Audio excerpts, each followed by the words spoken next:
Hello, and welcome to another episode of Nakoto Building Arts. I'm your host, Nakoto. And today I have a very special guest with me. Russ Todd is one of the managing principals of Akustiks. They're based in Norwalk, Connecticut. He's an insightful, hands-on consultant with over 30 years of experience advising clients on acoustics. Known for his collaborative style, he works directly with clients and design partners to develop and drive solutions for acoustic major projects. And some of those projects are the recently opened Fisher Center at Belmont University, which we'll talk about later on, the Tobin Center of Performing Arts in San Antonio, Texas, the Anthem in Washington, D.C., Theater for a New Audience in King's Theater, Brooklyn, New York, the Country Music Hall of Fame, CMA Theater and Events Hall in Nashville, Tennessee, and the recently opened and renovated David Geffen Hall at Lincoln Center, formerly the Avery Fisher Hall in New York City. So I'd like to welcome my guest, Russ Todd. How are you doing today, Russ? Hi, Nakoto. Really great to be here. I really love what you're doing with the podcast, man. This is great. Thank you. I appreciate it. I saw the article that you had forwarded to me from the Examiner and telling about your life and about your story. And I almost wanted to title this Adventures of an Acoustician. Right. I said maybe you should write a book. You have an interesting story in how you started with the as a young kid, 4 or 5 years old. Yeah. And I said he needs to write a book. There's a book in there about this. So have you ever thought about we that? run into a lot of interesting situations and interesting characters as an actor. Yeah. Sure. Yeah. Yeah. Good, So good book. great to have you here. Yeah. I always start my intention of this interview is first to find out more about you as a person and how you got into this journey of becoming an acoustician, and then also, secondly, the role of an acoustician. Because for me, as being in the industry as a cost consultant, and being around performing arts centers and museums and all the things that you work on, I'm just sort of the bean counter. I'm on the side and telling you how much it costs, but there's a lot of different pieces of this whole puzzle, from the design architect to the planners, the theater planners, and you have a specific and most important role in a lot of these facilities as the acoustician. Right. Because you hear a lot about, I've read stories maybe about the Sydney Opera House and how it's an iconic building and it was an iconic venue. But I heard horror stories about the acoustics. You may know more about that than I do. I think they just recently fixed that problem. But Done some recent work. So your role in this whole puzzle piece and pieces of the pie is so important and vital. So I like to delve into that a little bit more as we go on. So thank you again. Yeah. So just to start it out, like I said, I read some of your story, but for my listeners, how did you start out? Where are you from, and how did you get into this whole thing? Well, Nakoto, I grew up in the Deep South, and Okay. as such, the first thing that you do is you learn how to play the blues.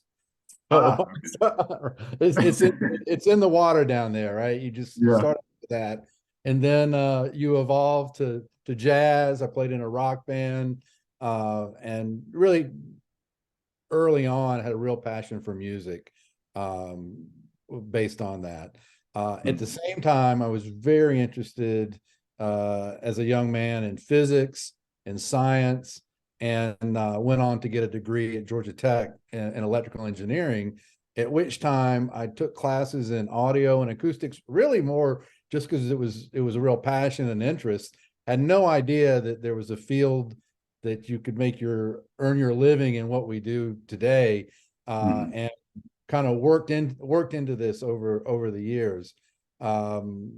Designing, early on, I designed car loudspeakers for Honda. worked down in Orlando on the theme parks, Mm, major baseball and football stadiums, worked in industrial facilities out in Texas, dealing with mm, OSHA and hearing. And then about mid 1990s started to really work in the field of performing arts. Again, combining that love for mm, music mm, mm. with physics and science. Yeah. Now with the love of music, how did so you started off playing the instruments and being in that? Was it ever a career goal to be a musician, a recording artist, or anything from that?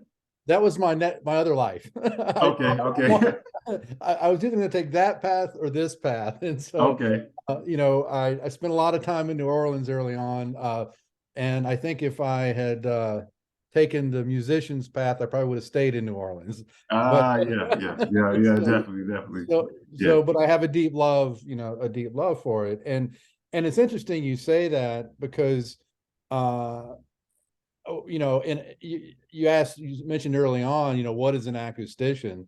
Mhm. And kind of the way I like to think of it, and I should note that acoustics is a pretty wide field, right? Yeah, yeah, There's yeah. acoustics for submarines, there's acoustics for office buildings, highway noise, things like that.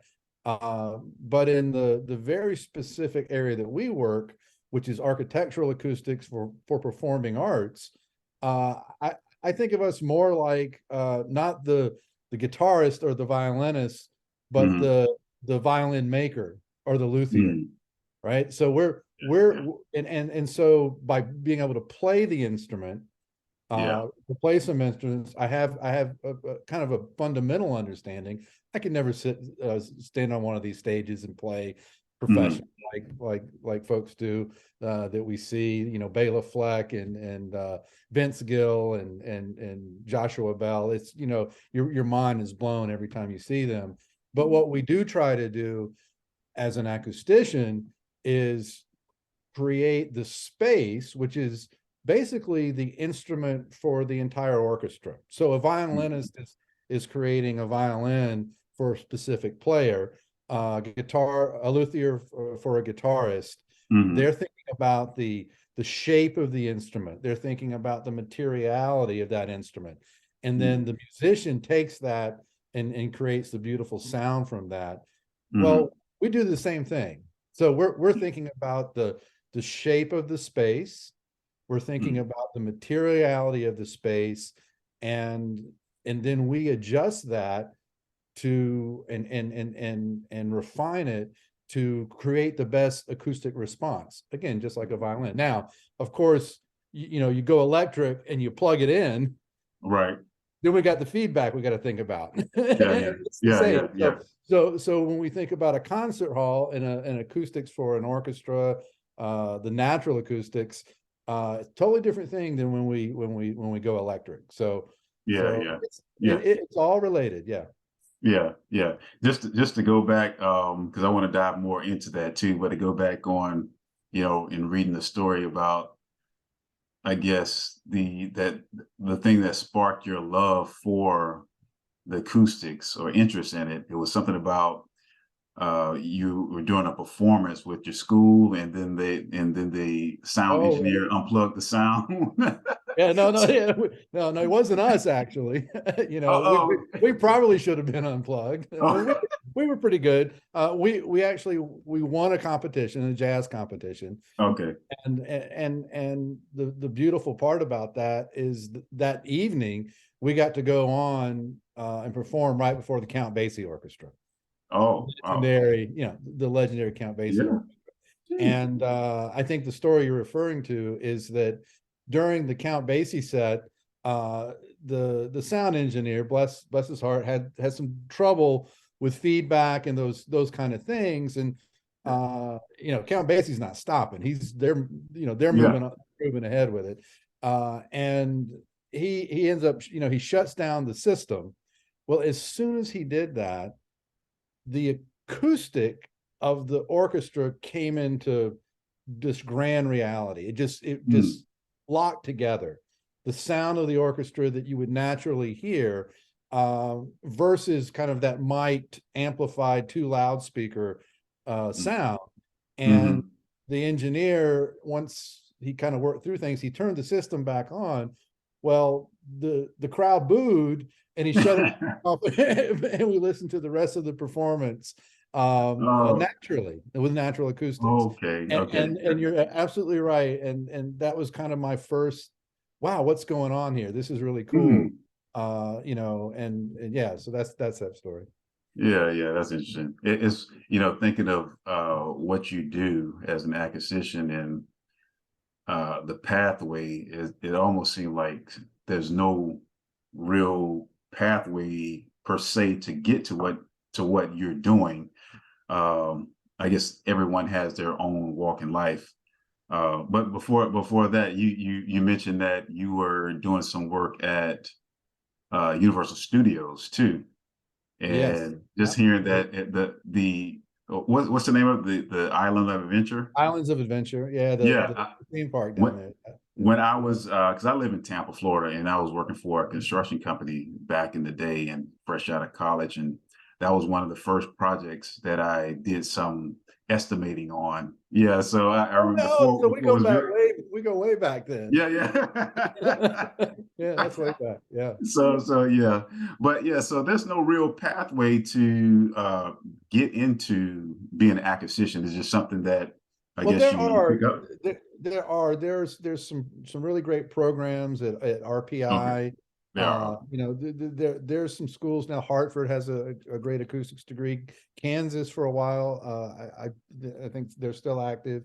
You know, MIT has taught acoustics for a while. So yeah, you know, if somebody's interested in this field, there's some degrees and pathways in school they can do it. But you know, just like everything else, you learn on the job. Right? Yeah. So now to an acoustician, like, and I'm glad I have you because you guys are all over the place. You're all over the country and all over the world and doing all types of projects. So, you know, I said if I had an opportunity to go back and start my career, and if I can gift myself with a certain gift, it would have been a design architect, because I like how they are able to just draw on a napkin and create something visionary, and it looks so beautiful. And being in this industry, I'm not that, but I'm around and get a chance to see how things operate. And watching these performing arts centers and concert halls and the beautiful designs, they're real nice. But if you don't have that sound right, like I mentioned earlier, if you don't have that sound right for these facilities, it's pretty much a failure of the building, isn't it? It is. Absolutely. I think that particularly if music, you know, and even theater too, when you're dealing with a spoken word, you need to be able to hear the full dynamic range of the actor. You need to hear the full dynamic of the orchestra. And so, you know, it's so important to get that done properly, right? Yeah. So I say that because you know, although the names of the architect and the names of, you know, the architects or whatnot for the buildings are highly important, what you do is on par really with everything that goes on. So you mentioned I mentioned some of the projects that you worked on, the David Geffen Hall in New York City that just went under a massive renovation. I think over like $500 million renovation to get the acoustics right and the whole everything right. You know, and I can pull up a slide too, and you can share more about that. But just your role in the design process, I want to learn more about that. Well, yeah. How do you get hired for a project? Well, in terms of getting hired, there's really two paths. One is we're hired directly by the owner. Okay. And the benefit of that sometimes is if the owner, and to be fair, it's usually on the major concert hall projects where the Okay. acoustics are, we call it the high wire act of acoustics. I mean, it's Hmm. everybody's waiting to see if you're going to fall or not. So, you're Yeah, trying to yeah, yeah. high wire. But it's the owner is interested in hearing directly from each of the three main design principles, either the acoustic, architect, or theater consultant directly. And that works. It also works great to be hired with an architect team. And particularly, we've been doing this for 30 something years, and we've got working relationships with both many architects, many theater consultants, and where we've all worked together on projects. And so Hmm. an owner can benefit from having a team that has worked together because of Right. the experience and the efficiency. So I don't think there's pros and cons to each method, and we find ourselves in both scenarios. So that collaboration that you just mentioned, so sort of like an orchestra or band, that's so important. So talk to Yeah. us a little bit about that collaboration of you working with all the design partners, because I'm sure Right. I could just think of it. Has there ever been a time an architect wants to design something that looks nice, but it's like, that doesn't work acoustically? Oh, yeah, it happens. And I mean, I think I think the process is maybe what would be of interest to some of your folks here. Okay. And that is, how do you get to the point where you're having to make decisions, architectural decisions that might impact the acoustics? Mhm. Uh, it's so important at the very beginning of a project to sit down with the owner, with the users, people that are going to be in the space, and Mhm. really establish what those acoustical goals are, Okay. so that there's real clarity as to kind of the end game, that opening night. Mhm. What are we expecting? And I mean, we often will take clients to see other buildings even.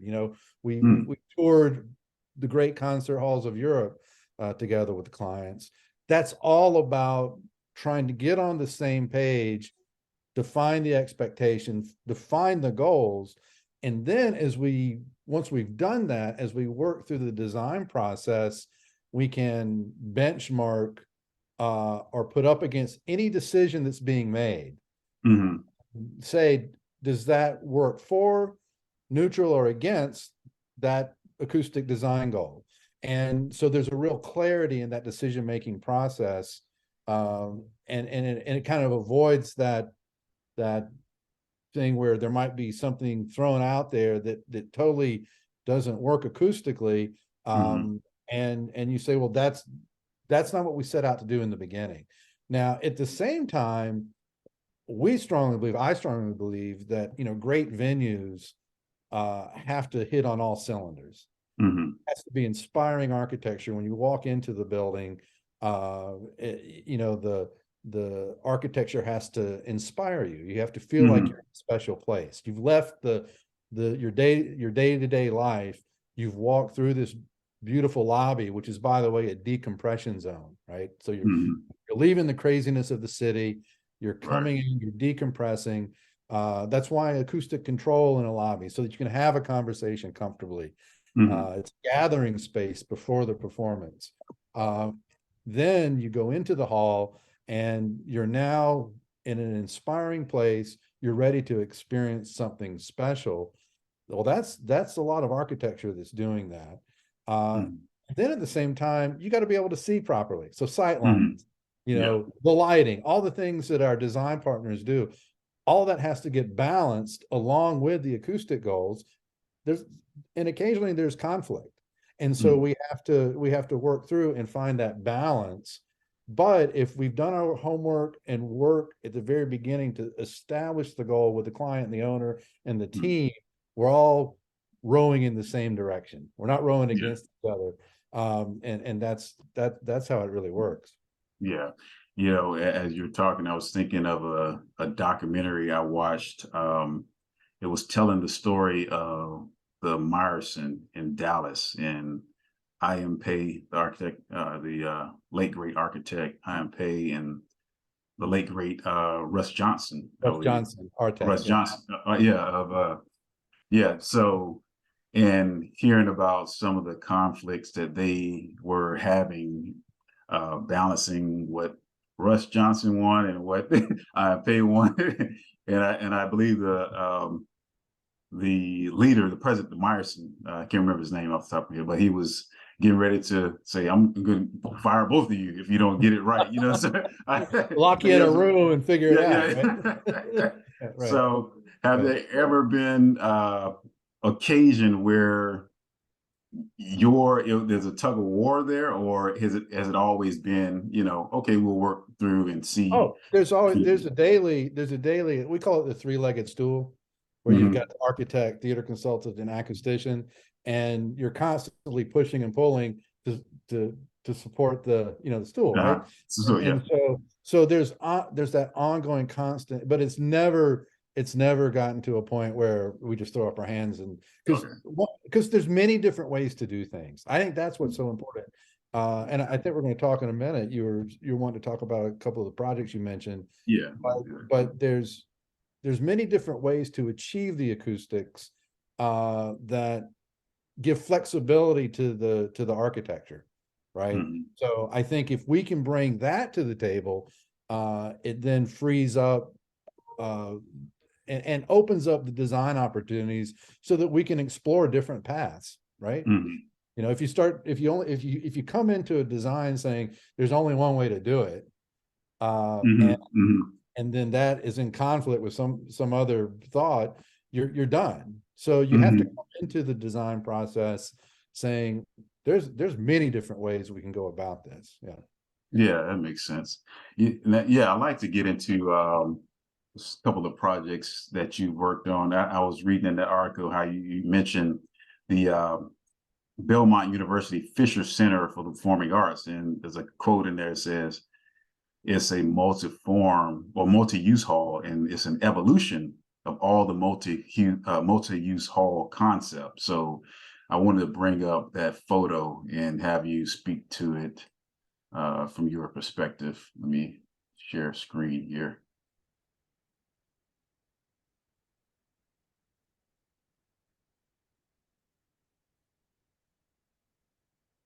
Share.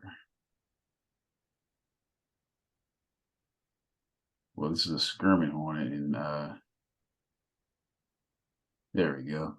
Yeah, the Fisher Center for the Performing Arts in Yeah. Nashville, Tennessee. Um, Tell me a little bit about this project. This was just recently completed last year. This was built during the pandemic. The So pandemic. Wow, that's yeah, they did quite a feat in itself. exactly. The construction team, which by the way, just won the engineering news record, one of the national award for Oh, education facilities. Yeah, I can't remember the specifics of that. hmm. You can look that up, but because they did a fantastic job on the construction during the pandemic. Uh, I think what's interesting uh, about this project Hmm. is, at first glance, when people see this, you do see the traditional opera house, and even the architecture Hmm. is classical. So, you say, well, how can this be a new idea or a new thing? Hmm.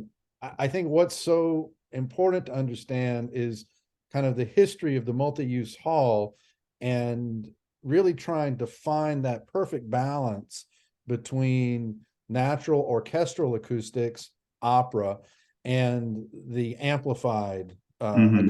amplified world. The Belmont University, Dr. Fisher, who it's named after, had a vision of creating a Hmm. performance space that was excellent, top tier for all forms of the performing arts.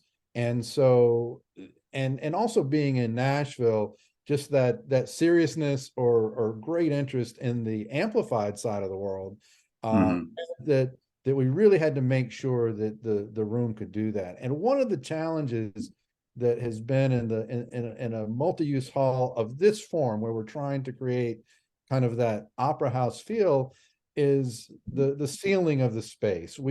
if you look at some of the other projects that we've done, we do have adjustable acoustics Mm-hmm. on the side walls of the space that can control the sound in that amplified mode when we plug Mm-hmm. in, so to speak. Um, I Tobin I, Center is a great example of that, and Tobin Center actually works fantastic for amplified in that it has the acoustical absorption, the adjustable acoustics around the side, and mm-hmm. also in the ceiling. The adjustable acoustics in the ceiling at the Tobin Center are exposed.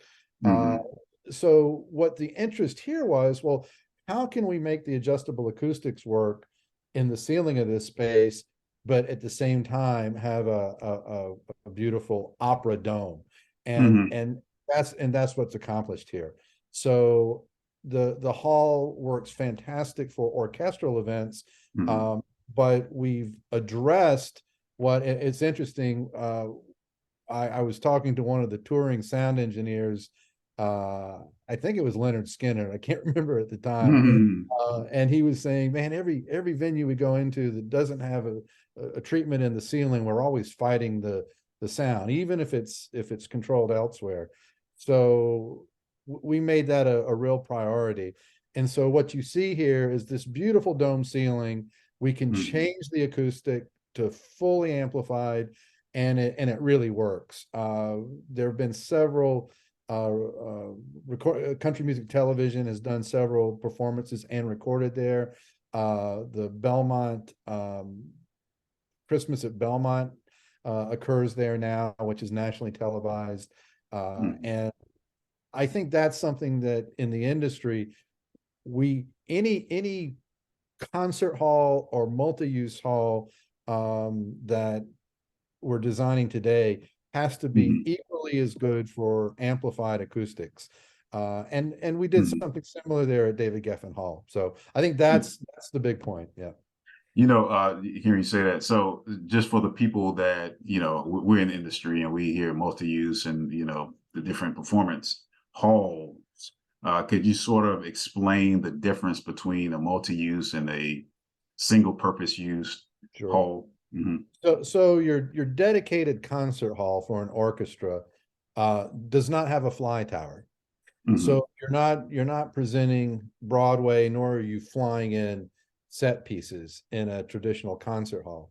In a multi-use hall, you have a typical audience area, not unlike a concert hall, but the stage will have a fly tower that will Mm-hmm. allow for Broadway type productions, opera.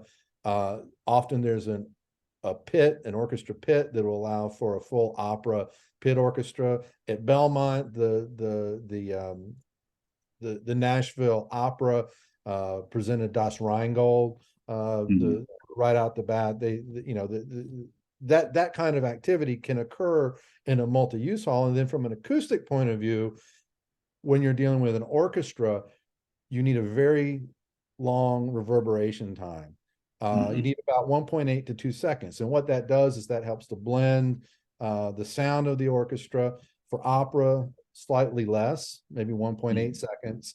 But that same reverberation becomes very problematic anytime you amplify music or Mm-hmm. amplify Mm-hmm. speech. It begins to muddy and reduce the clarity of the sound.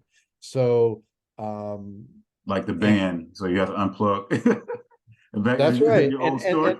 And what's happening is that music, particular, any popular type music, there's an expectation that we're having lower and lower ability, a lower and lower frequency. The ability of the sound systems to produce lower frequency is Mm-hmm. there now, and artists use it and love it. And if you drive that low frequency into a traditional hall, multi-use hall or concert hall that doesn't think about that or doesn't address that, then the hall can sound boomy. And we created some bass trap areas there at Belmont. The hall that we worked with you on down at Auburn University has some bass Mm-hmm. traps in the corner. Again, a multi-use hall, but really tailored to address the acoustics as well for the amplified. What I see a lot of universities. You just mentioned Auburn. I see a lot of universities. We worked on a few in the last couple of years that are building these performance spaces. A recital hall, a proscenium theater, a black box, and they're building these centers with all of these within those spaces in several of these universities that we work with. So it seemed like there's a bright future for live performance. How do you view that? Especially in the light. Especially in the light of so much entertainment options that we see today. It seems like there's a lot more competition for our energy and our time to view these live performances.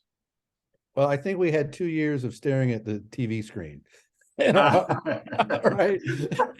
That's true. That's true. I think the pandemic really reminded us of the social benefit and the feeling that we get when we get in a room together and we experience something together as a group that's new, interesting, exciting. There's an energy. It's part of human nature. And so I think that that there's almost kind of like and this happened actually after the pandemic and at the turn of the early 1900s. There was this boom of building theater type spaces. I think we're going to see that here, that people, the first thing was, oh, we need more outdoor spaces. And I think we're working on 3 or 4 amphitheaters right now. Yeah. And that's addressing the health concern in one particular way. But I think that the interaction that happens with live performance, we all just realize that we need that. So there you go. Yeah, that's awesome. That's awesome. Now you've also, looking at your resume or your portfolio, you worked on a lot of museums as well. What is the difference in working on a museum and working in a performing arts center as an acoustician? Well, we've done different. I've done different kind of work for museums. To be honest, you'll see a lot of my museum work is music museums. For example, I worked a long time ago. I worked on the Experience Music project up in Seattle. Worked on the Country Music Hall of Fame, a museum down in New Orleans at the U.S. Mint. Those are just a few.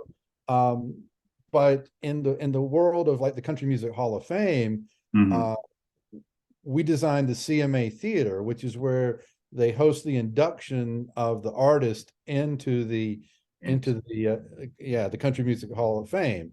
Awesome. That's basically a performance venue, about 800 seats, which, by the way, is also a trend that when we're gathering for these performances, there's a real trend for smaller and smaller venues.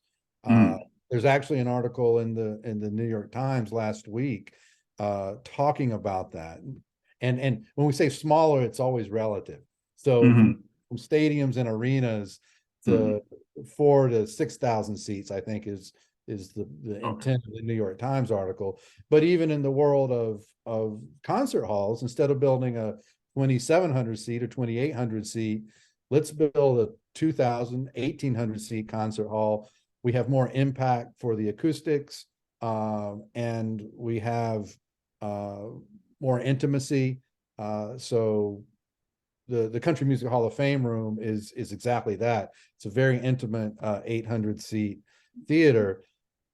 A little bit different than the other part of our museum design work, which is where we're working with the exhibit, right? The exhibit design and trying to provide an interactive exhibit type experience using technology, but keeping things isolated. So kind of handle both. Yeah. Yeah.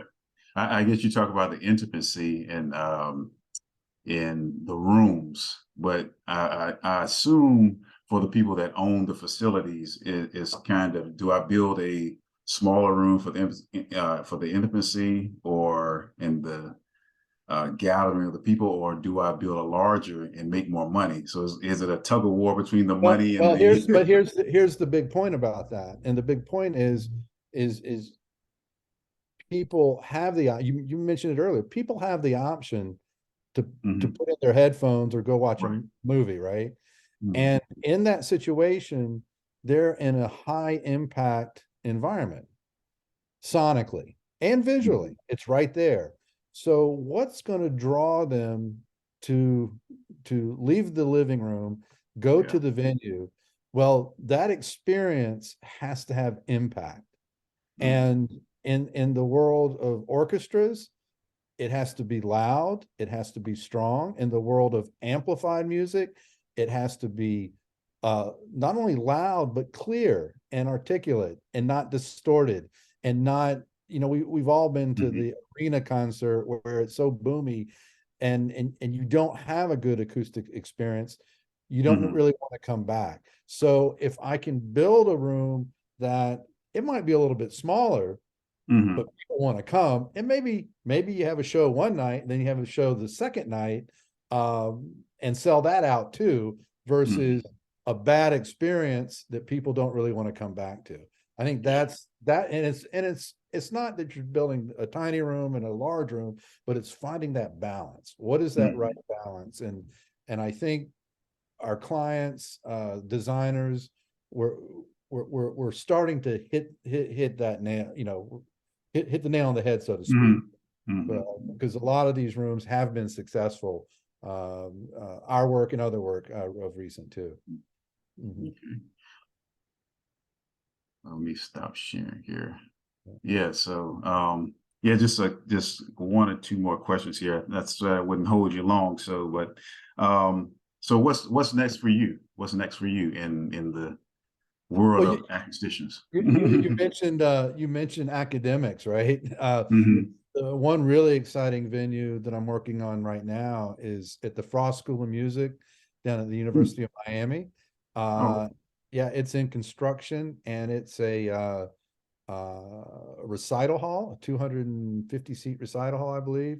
And what's interesting about it, it has this beautiful glass window up, the glass window that's upstage looking out over the lake there Mhm.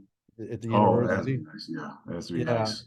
Yeah. yeah, and I don't, and also it's incorporating a digital organ. Mm. So imagine hearing an organ, but not with all the pipes and the scale that you would need to do that. But Oh. Oh. yeah, incorporating that into the hall, as well as a rehearsal space for about an 80-piece orchestra that has all kind of fun technology in it, and an interesting window that allows you to have projection on it inside and outside. So that's Wow. getting tuned up right now. Over the summer, be opening that in the fall. At the same time as we're working with you right now, several of the amphitheater projects, Mhm. outdoor Mhm. spaces are coming online, and we just were asked to start looking at a new major concert hall, Oh, orchestral type project. So we're awesome. Awesome. plenty Yeah. busy. Yeah. Plenty busy. Like I say, you're all over. So I'm glad to be able to tie you down for a couple of minutes here to find out more about what you guys are doing in the acquisition. As a cost consultant, we always, look through the manuals the narrative you put together, and the acoustic isolation joints and all the All uh, right. fabric wrap panels you need, and so just being able to actually speak with you and talk to you is a great privilege. So just thank Well, you for same your here. time. Same Yeah, here. thank you for your time. And the last question I have for you, for someone that wants to uh, get in touch with you to find out more about you, or want to hire you to do the work, what's the best way to contact you? Yeah, our website is acoustics.com. We spell it the phonetic spelling, so it's Uh, Akustiks .com, and I'm R Todd at acoustics.com. So okay. there you go.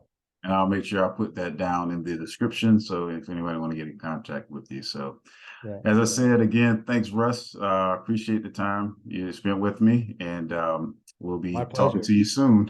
Yes, sounds great, Nakoto. Take All care. right, take care. Thank you. Bye.